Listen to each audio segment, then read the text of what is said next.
દરેક માણસ કેટલું બધું આગળનું વિચારીને જીવે છે. મારી વાત સાચી છે કે ખોટી છે? અત્યારે દિવાળી નથી આવી તો એ આવતી દિવાળી સુધીનો વિચાર ઘણા લોકો કરીને જીવતા હશે કે મારે મકાન લેવું છે.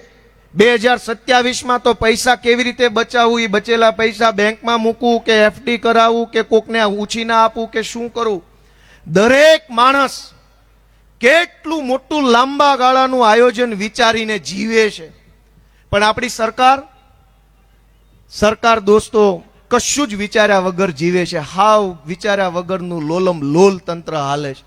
તમે 5 વર્ષ આગળનું વિચારીને જીવો છો, 10 વર્ષ આગળનું વિચારીને જીવો છો.